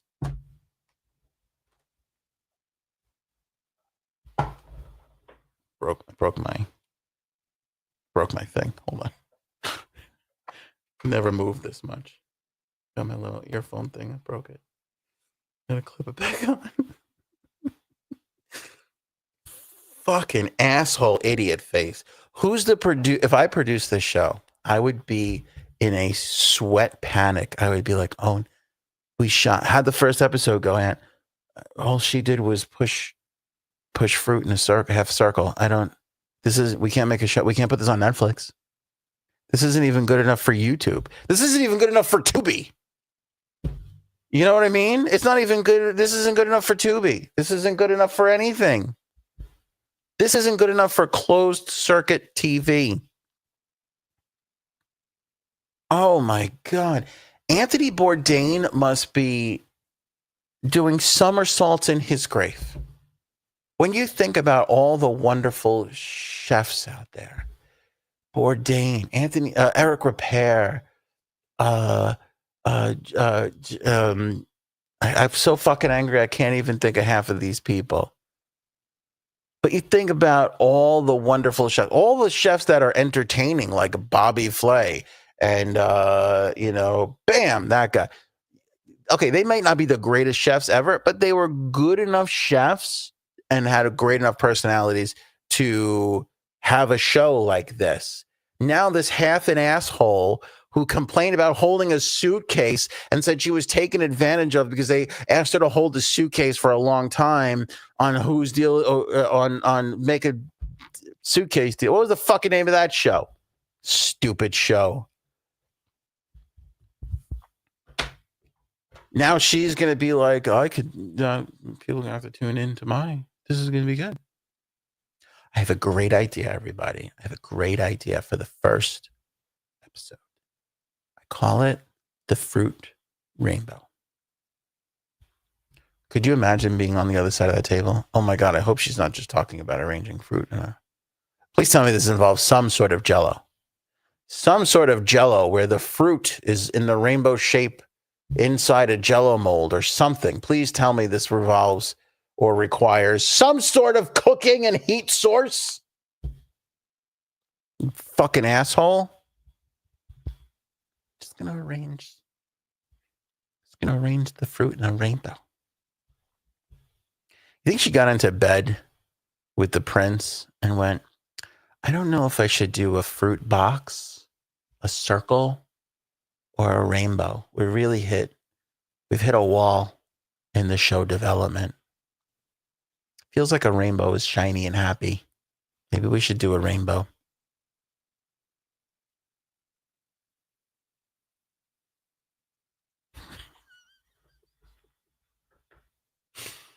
It's about connecting with loved ones, you dickhead. It's called disclosure, you dickhead. Oh my God, we're going to connect with loved ones. Do you know what would happen if one of my loved ones wanted to connect with me over a fucking fruit rainbow? Okay. That fucking rainbow would be all over their face. I would throw this at them so fucking hard. Look, I have nothing against fruit being in the shape of a rainbow. If my neighbor was like, hey, I made you a fruit rainbow, I'd be like, well, that's really kind. Thank you. But if somebody was like, you have to tune into this cooking show and see what they're doing. They're making a fruit rainbow. I would be like, do you need help? Are there pills you should be taking? Because who thinks that this is good for fucking television? I want to speak to Ted Sarandos. I want to grab him by the fucking throat and be like, why do you think this is a good idea? Can I tell you something? We're talking about a platform where you have to choose to watch something. It's not forced on you like it was in the old days with programming. You have to choose to do this. So somebody has to choose to watch this. It's still wrong. Okay? It is still wrong. It's wrong to ask somebody to choose to watch this asshole arrange fruit in a half circle and call it a rainbow. It's just the rainbow. By the way, did you hear her tip? Here's a fun tip for everybody. When you're arranging your rainbow fruits, okay, if you get a little tired or your kids are not in the mood for a rainbow, you can just put it in a straight line. Did you know that? One small row for your kids for breakfast, genuinely, and it makes the morning a lot more fun. I'm going to try this tomorrow morning. When my kids wake up, I'm going to be like, great news, kids. We're not even going to waste time this morning and make a fruit rainbow. Dad is just going to arrange your morning fruit in a straight line. Isn't this fun? Aren't we having fun? Are you having a good time? Look, son, I arranged the blueberries in a straight row. Don't you think that's great? Isn't this wonderful? Aren't we enjoying our family time together? Let me tell you something. My son would launch that plate halfway across the room at my fucking head, and he'd be right to. He would be right to. It'll just be so much fun. And if you don't have the time to do this complicated recipe that I'm doing, good news. There's an express version. You could just put it in a line. Isn't that wonderful? Where's my check, Ted Sarandos? And you don't have to do a big platter of this. You could do this with one small row for your kids for breakfast, genuinely, and it makes the morning a lot more fun. Don't stress out, everybody. I know you're stressing. I know you're looking at my complicated culinary masterpiece here and thinking to yourself, oh my God, how am I going to do that? I don't want you to be worried. I want you to know that you can just put it in a straight line. Do you think when they were like, all right, cut, do you think she like turned to her friends or somebody on the set and was like, I thought that was good. That was a good take. I really liked making sure everybody knows this is a welcome place and you don't have to do half circles. You could do straight lines. It'll be just fine. By the way, have you ever handed a plate of straight anything to a child and see what happens to it? It's a miracle when my children get from the kitchen 5 feet to the dining room and the food is still all on their plate. Do you know what that looks like? It's like a fucking earthquake on that thing. If I arrange my kids' food, by the time they walk, they're holding their fucking iPads and everything and they get to the table. It's a mess. It's a nightmare. What fucking planet is she living on? This should be canceled immediately. Immediately. Nobody should have to suffer through this. I shouldn't have to scroll past this horse shit to get to see The Irishman again for the 9,000th time. I can't fucking stand it. I can't stand it. And if you're thinking, oh, he's just jealous, she's not making enough money. Yeah, that's part of it. But I'll tell you what the bigger part of it is. I think about all the talented chefs there are in the world who are grinding out a living at a restaurant somewhere, even if they're in New York City, even if they're making baller money. They're in a hot fucking kitchen every day with fans blowing, just working on their craft, trying to be better.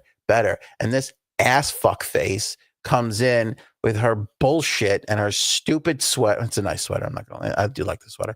But the point is that she comes and arranges her little fruit, and this is the premiere cooking show on the fucking Netflix. You got to be shitting me. You have got to be shitting me.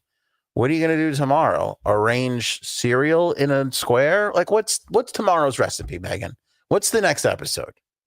What are you doing there? You going to show us how to pull grapes off of the vine and put it in an octagon for us? Is that what tomorrow's episode is? Fucking asshole. And just that, this will be good. I'll point this out. I'll tell them if they don't want to do circle, do a line. I want to do a line of fucking fentanyl right now rather than play the rest of this goddamn clip. Okay, that's what I want to do a line of. But can I just show you if you just made one? Just like, yeah. Okay, this is the best part. Can I show you? I just made one, but I want to show you this. I got another hot tip for everybody. Here's another hot tip. I know I gave him I'm giving it all away. I gave him the rainbow on the big platter. I gave him the line. And now I'm going to give them another idea. They're going to lose their minds. These people are going to lose their minds. And she goes, "Can I just tell you? Can I just show them?" the morning a lot more fun. Just show But them. can I just show you if you just made one? Just like, Yes. just a little morning plate. Wait till you see this. It's a real delight in being able to be a till you see this present innovation. parent. And it's a luxury sometimes because we all have to work. We all have a lot of stuff to do. But when you can take a minute to just Saturday morning. finding the fun in those believe it? moments makes for a really sweet start to the Can you weekend. believe it? We could do a little dollop of yogurt as The our big idea. clouds. The big idea was, let's go from the big platter to a small plate. Can I just show you? Because you might not realize that you can do this. What does she think? We're all fucking idiots? Because you could just put it on a small plate. Get it on a small plate. And we'll do a dollop of yogurt to look like a cloud. Because it looks like she must have been so happy with this episode. When that prince went, "How'd it go, honey?" And she went, "It was great." I gave him 3 options for how to put fruit down on a plate. You know what I'm saying? 3, not just 1. So a lot of people would have put 1. Bobby Flay would have put 1 and would have been done with it. I never see him do more than 1 arrangement for fruit. He's so worried about taste and flavor and whatnot and actually crafting a recipe. Not us. Not us, my friend. We are just about how can we arrange fruit to look like. And this is, by the way, there's 4 fucking blueberries. Do you see there's 4 fucking blueberries? There's 4. It's 4 fucking blueberries. There's 19 oranges, 37 strawberries, and 4 fucking blueberries on the small. She couldn't even do this right. The dumbest thing ever. She couldn't fucking handle it. She couldn't fucking handle it. It's 4 fucking blueberries. You fucking asshole. If I was a chef right now, I would kill myself. I'd be hanging from the chef ceiling. Whatever. I would take one of those funny hats and put it on. By the way, you know what I learned? Chefs don't really wear those hats. Did you know that? They're not into the hats. They don't do that. Just the Muppet Chef. He's the only one that's, I forget what his name is, but he's the only one still wearing those hats, the poofy, that's it. Him and Ratatouille. That's it. No real chefs do that. But I would take one of those fucking aprons and tie it around my neck and hang it from the fucking chef ceiling. Kitchen ceiling? Yeah, that's what I meant. I meant kitchen ceiling. I fucking hate her. I don't know when this happened. I don't know when it happened. I think it was the time that she started a podcast. That did not last, by the way. And Ted Sarando should know better. She couldn't handle a podcast. This is the easiest thing to do in the world. You don't have to be good. You don't even need a mic. You don't need any of this. Any 10-year-old could do it with a fucking phone. She couldn't do it. She couldn't do it because she's a talentless piece of shit.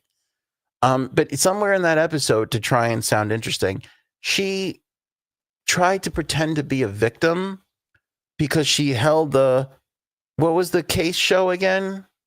Deal or Not Deal? She held a case and she said something like they exploited her for holding the case and she was trying to be a victim. And I feel like this was around the time of the Epstein thing and there were actual real victims out there like hurting every day. And I just snapped and she went off to the wrong side of me. And that was it. I think that was, I can't even remember. I hate Meghan Markle more than Frankie C hates Donald Trump. That's a fucking bold statement. But you look at this bowl of fruit with 4 fucking strawberries on it and tell me that she deserves a cooking show on the biggest streaming platform ever. Tell me. Go ahead. Make that argument. I'm waiting for it. I'm on the second floor. The studio is on the second floor of my house. I'm ready to jump out the fucking window. I'm so upset about this. This fucking hack piece of... Okay, let's watch the rest. Because I can't wait to see where we go from here. I mean, could you imagine the end? The possibilities are endless. I can't. Is she going to add a fork? Is she going to let them eat with a spoon? I don't even know. What. Oh, I do remember. I remember what happens. Wait, just look how fucking stupid. Look at how fucking stupid the next thing she does is. Flour sprinkles. She's so happy. Let's go back. Look at the smile on her fucking face when she wipes her hands. Look at the smile. Flour. Look at how happy she is. She's so happy that she made a smaller version of the larger version of the dumb thing that we didn't need to see. She's so fucking pleased with herself. She's so pleased. She's so happy. She's like, I'm doing good work here. I'm doing a good day's work. There's not one fucking person in her circle that could just pull her aside and be like, I care about you and I need you to stop doing this. I need you to stop because nobody is going to connect with you on this. This is really stupid. Why? Look, she's got probably a $50,000 stove. Look at the shot. Look at this. This is like a $50,000 stove. Why? Do you need a stove to lay fruit out on a plate? Is that a new thing? Is that a new thing? Give me the $50,000 stove so I don't use it, so I can put it behind me and not use it, so that I can drive a podcast host crazy. Because I think that's what she's doing. I don't want to sound like I'm mentally breaking down, but I feel like she's doing this just to piss me off. Just me alone out of everybody. I feel like she's just talking to me. I almost have to feel that way. I can't possibly think somebody would put this on the biggest streaming network ever and think it's a good idea. You know what I'm saying? Like, how could that be the thing? Jesus fucking Christ. Wait till you see what she pulls out here now. Watch. Or sprinkles. Sprinkles. Okay. Now, let me ask you a question. Let's all be honest. Let's not lie to each other. That's not what we're here for. Okay? You see the plate of fruit. The large plate of fruit, and you see the small plate of fruit, and you see the dollop of yogurt. Where would you put the sprinkles? Please comment below right now. Comment below. Please comment in the live chat. I want you to tell me right now, because I'm not pressing play until I put a bunch of comments on the screen. I want you to tell me where you would put the sprinkles in this scenario. Where would you put it? Plate of fruit, smaller plate of fruit, yogurt. Where would you put the sprinkles? Be honest with me. Christella says in the yogurt. Interesting choice. Miss Justice says on the yogurt. Different words, same thing. Still with the yogurt. Mercury says over the yogurt. We're using lots of different words here. We all know it belongs on the yogurt. On, in, or over the yogurt. I didn't think of this, but up her ass would be a great place to put it. That's where I'm with Bird now. There is a second option, the yogurt, right? There's a second option here. This half a fucking asshole puts it on the fruit. If we must. Look, it doesn't need to be big for a party. Look, she's sprinkling it on blueberries. Who puts sprinkles on blueberries? What happened to her? What, between the age of 7 and 13, what went wrong in her life that she thinks this is a good idea for a cooking show. And oh, I know, I'll put some sprinkles on the fucking blueberries. Those blueberries look delicious. You know what they could use? Something that will in no way, shape, or form absorb or hold to them. No. I'm the crazy one. No, I get it. I'm fucking nuts.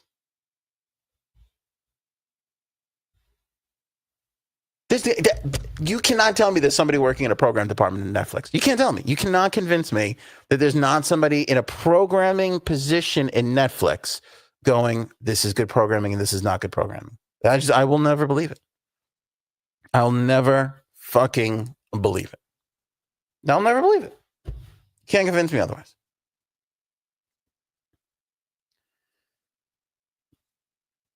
What started all of this was Mindy Kaling, because I respect Mindy Kaling so much. I think Mindy Kaling is one of the greatest comedic geniuses of our time. Mindy Kaling wrote on The Office. She's written movies. Like it doesn't get funnier than Mindy Kaling.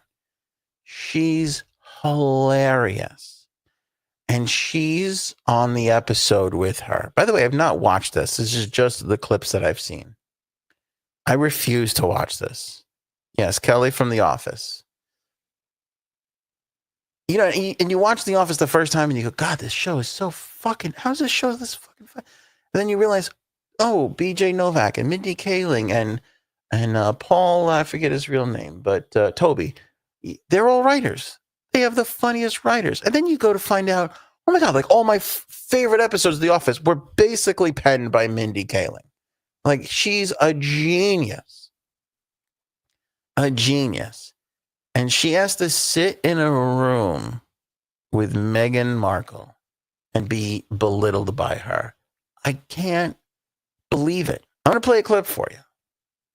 And if you're not agitated by this, I don't know. You're dead inside. You get to take it. You should give it one of these. See if you're alive. Because to have an actual talented person sit in a room with an untalented person and be insulted and belittled by them is dumbfounding to me. It's fucking dumbfounding. It is fucking dumbfounding. I don't think anyone in the world knows that Meghan Markle has eaten Jack in the Box and loves it. It's so funny, too, that you keep saying Meghan Markle. You know I'm Sussex now. You have kids. She corrects Mindy Kaling on a TV show, on a cooking TV show, where no actual cooking is taking place. And goes, well, you know I'm Sussex now. If your friend doesn't even know, why would anybody know? Also, I have a question. Who gives a shit? You're Meghan Markle. You will always be Meghan Markle. You're just Meghan Markle. You know, did Goldie Hawn change her fucking name when she got married? No. She was like, oh, everybody knows me as Goldie Hawn. I'm going to be Goldie Hawn.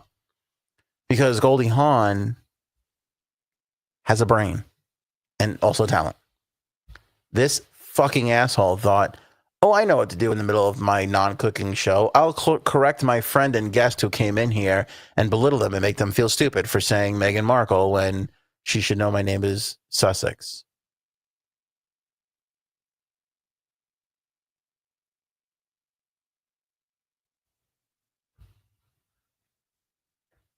This is really funny.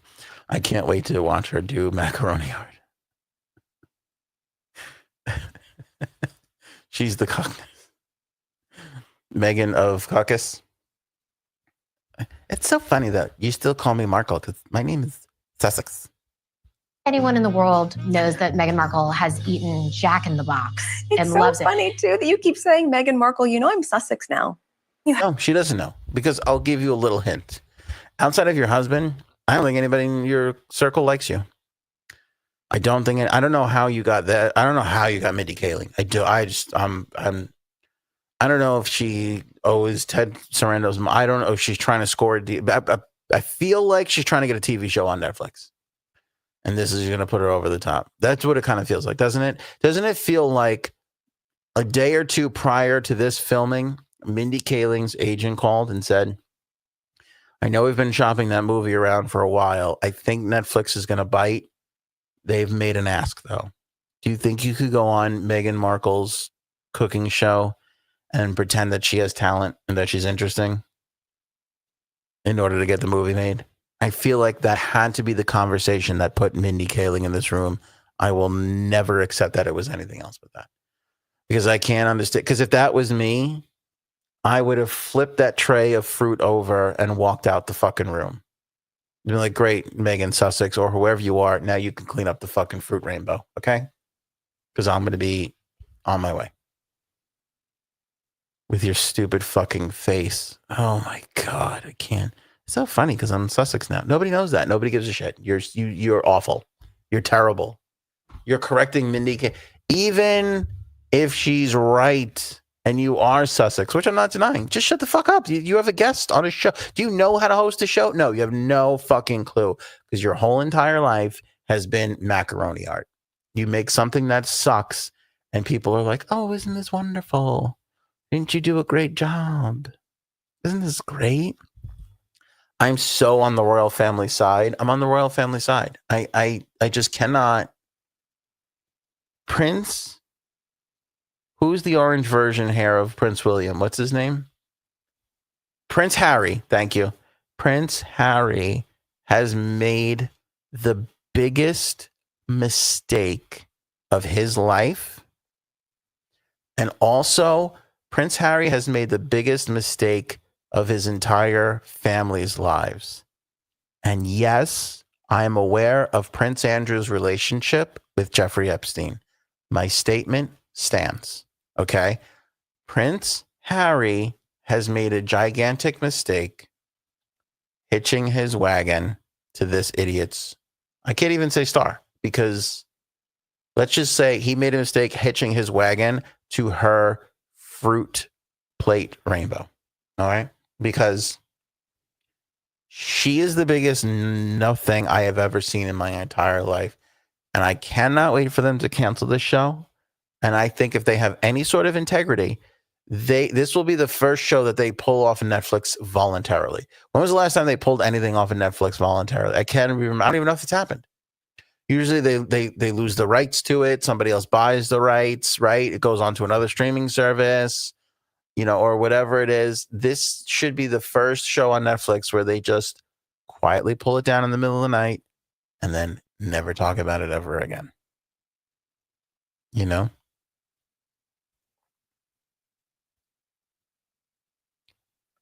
I'll say it again because I want this to be clear.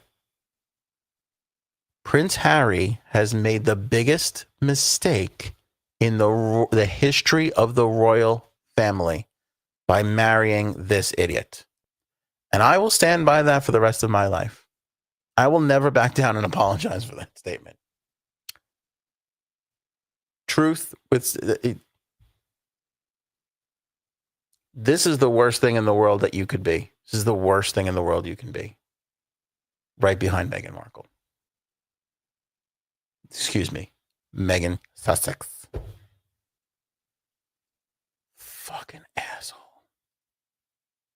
Have kids and you go, no, I share my name with my children. Yes. And that feels so, I didn't know how meaningful it would be to me, but it just means so much to go, this is our family name. I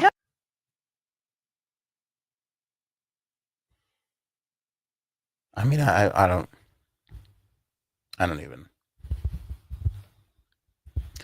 My kids have my family name. And I don't know who wants off of that island first, me or them. I don't even know. Because I look at them and I go, you're not this, you cannot be, I don't want you representing me. And they look at me and they go, at what age can I legally change my last name, Dad? How do I get away from all of this? We both don't want to be on this island. I never realized how powerful it would be to share a last name together. We laugh about it in the morning when we have our fruit rainbow plates. Well, some of us have fruit rainbow plates and some of us have just rainbow in a line. Fruit rainbow horizons, we call it. Horizon lines, we call it. It's just an absolute blast to have. And we just look around at each other and we go, this is so special because we have the same last name. By the way, your last name has sucks in it. Sussex? You like, it also has sex in it. Like, your name sucks for so many, your name is awful for so many reasons. By the way, you want to know why it's called Anthony on Air? Because my last name is so fucking embarrassing. I couldn't possibly tell it to somebody with pride. And it's nowhere near as shitty as her last name. And there she is correcting a genuine talent and star, going like, oh, you're the asshole who doesn't know this. What a fucking dickhead.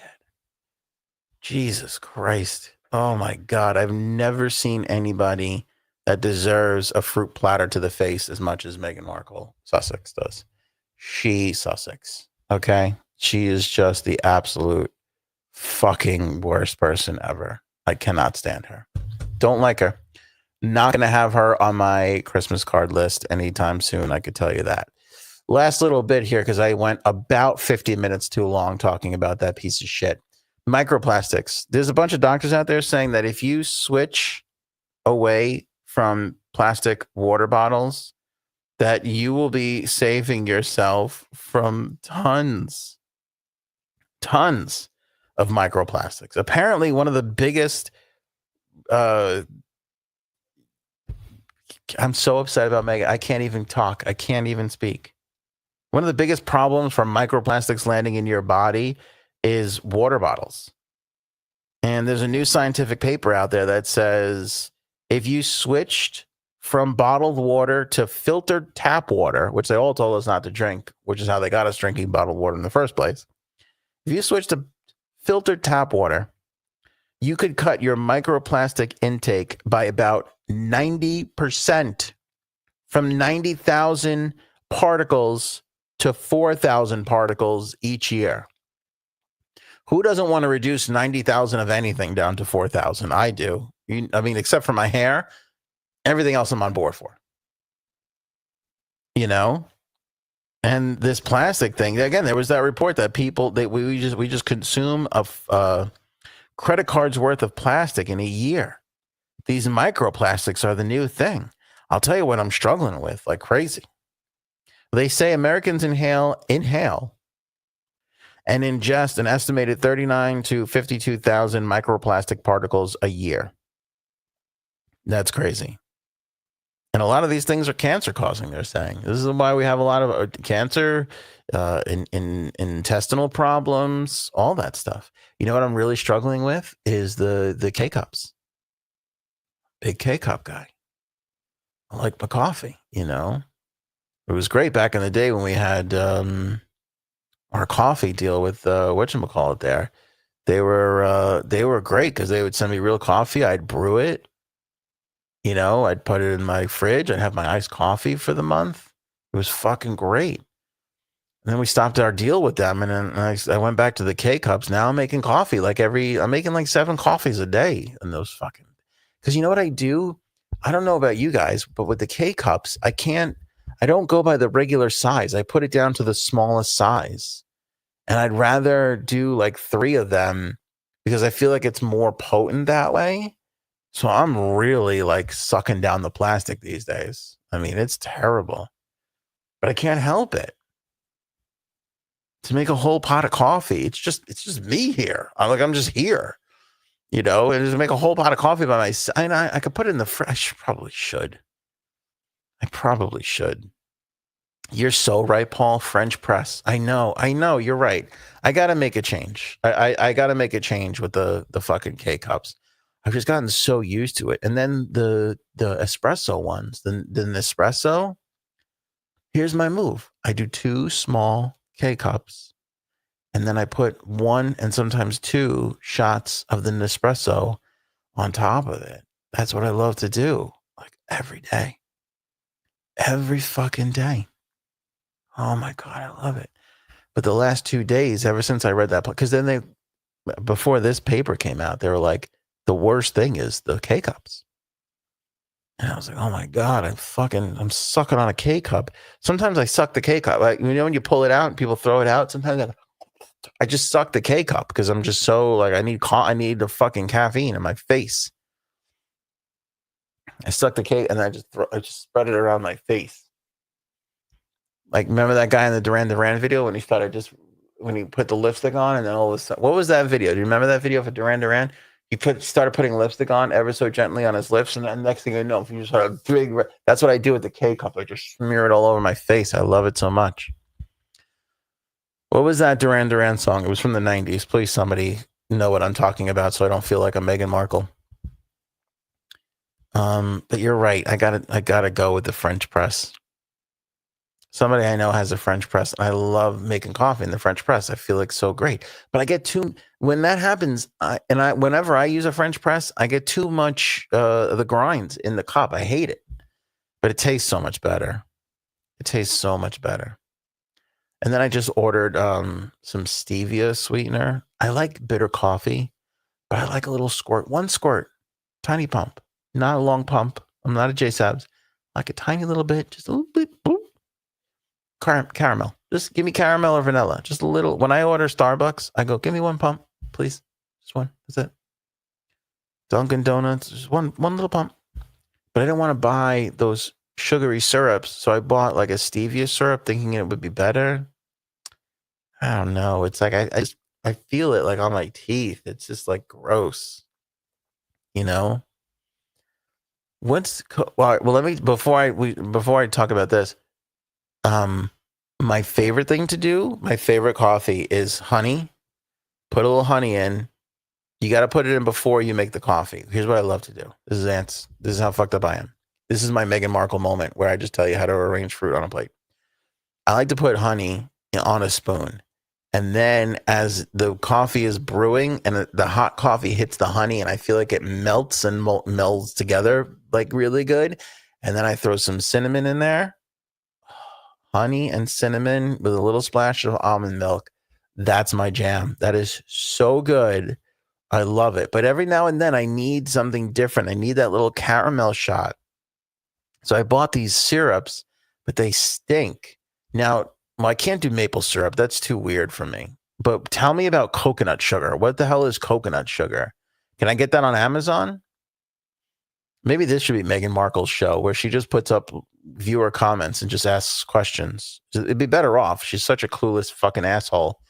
You know, feel like at least there's a two-way conversation. You have to be watching that show going, what am I getting from this? The only people I don't like more than Meghan Markle are the people watching Meghan Markle. Because how could you sit there and go, I would love to know what that fucking thumbs up things are. I know I should just use honey, but I need a little vanilla every now and then.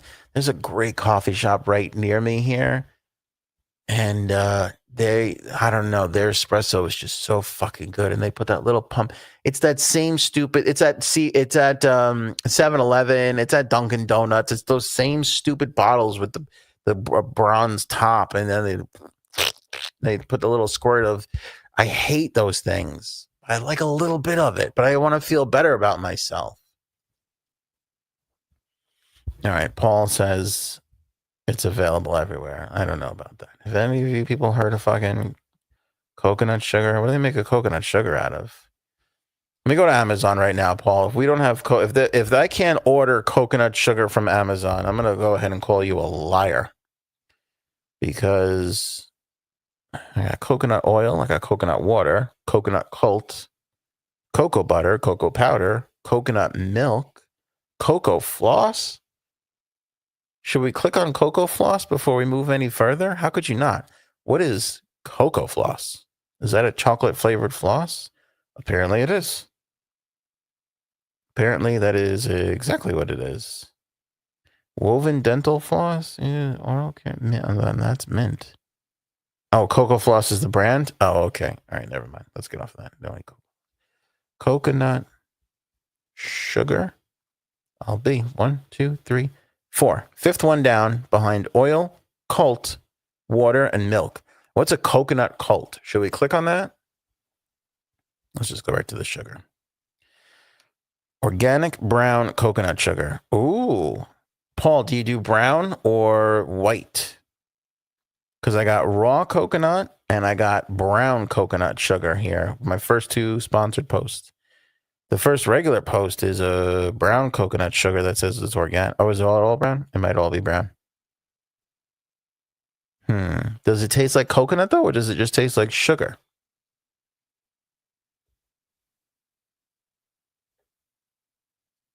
Coconut sugar is from oranges. Who taught you that? Meghan Markle, Sussex.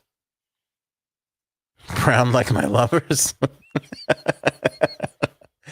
Date sugar is high glycemic. Yeah, I mean I know I should be eating dates too when I have that thing, that sugar craving, but I don't. It tastes sugary. Okay. All right, Paul. I'm going to commit to $6.56 of a purchase. Do you have a particular brand that you like? Because here's the other thing I hate about fucking health consciousness. Oh, I fucking hate it. Somebody nice like Paul comes along and says, you should have coconut sugar. And you go, all right, I'll look into coconut sugar. And then what happens? You wind up buying the shit coconut sugar that's got 10 other ingredients, that has real sugar as an ingredient. And then you don't realize, you think you're doing something great. And then you go to find out you're not doing something great. Right? Like, remember that? Everybody was like, Greek yogurt, have Greek yogurt. All right, I go out and buy Greek yogurt. And then all of a sudden people are like, no, that's the bad Greek yogurt. It's like, I didn't know there was a bad Greek yogurt. So is there a bad coconut sugar? It's at the supermarket. All right, Paul, you're starting to kill me here. You're starting to get into Meghan Markle. I need a brand. Somebody give me a brand. Do you know what holy shit, hold on. There's an Anthony's organic coconut sugar. I might have to buy that. Never mind. It's $29. I don't love myself that much. The other one was $6. The fuck who's this Anthony? Why does he think he could just slap his name on something and mark it up $23? That seems crazy. Fucking, can I tell you something? Bird has been on fire this episode. I'm ready to give out the funniest AOA Hole award to Bird right now. Because as strong as everybody else has been, fucking Get Sprinkles 2 was hilarious. What a drop. Get Sprinkles. Oh my God. Get Sprinkles. Join me tomorrow on Friday's episode. Everybody come Friday's episode. We're going to show you how to put a plum on a plate and put sprinkles on top. It's going to be electric. Don't tell the folks over at Meghan Markle's place because, I don't want them to know that we're stealing their shit. Put everything. Do I have to, Paul, this is a great question. Do I have to arrange the coconut sugar in a straight line or a rainbow first to enhance the flavor when I add it to the coffee? Please take your time and answer. I would love to find that out. I would love to do that. Do we have time? Let me check with my producers.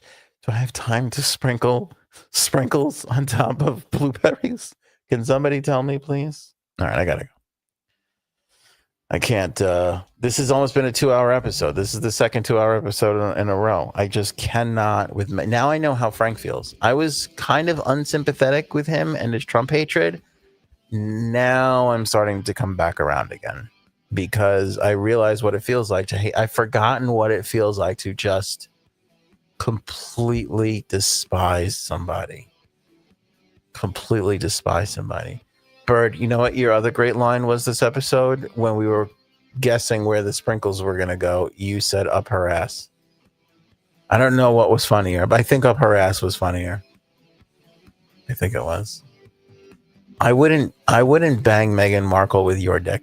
I would not go near her. If I ever got in the same room with Meghan Markle, I feel like I would just quietly call her aside and whisper to her, I have no respect for you.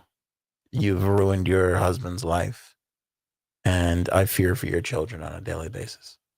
That's exactly what I would say. I just want you to know. You don't know me. I don't know you. But what I do know of you is you're horrifying. And you should be nowhere near a kitchen, ever. You shouldn't be hosting anything. You shouldn't be talking in public. Okay? You need to, most families, when one of the parents leave, it's like devastating. I think if she left, her kids would be like, holy shit, finally, can I get a bowl of fucking cereal that's not arranged in some shape? Because I would just love to just stretch my legs out here and be a human being for once and not have to applaud my mom about the fucking shape that she arranged the fruit in. Okay, I can't. We got to stop. We've got to go. Friday, this will be a Meghan Markle free zone. I just hope the algorithm keeps her bullshit off of my feed because I can't take it anymore. Everybody have a wonderful Thursday. We're back with you here on Friday. Frankie C will be back in the mix, hopefully with Aaron C and a game. Fingers crossed. Show me potato salad. Take care, everybody. Thanks for the therapy and listening to me. Maybe we should go now. Go ahead.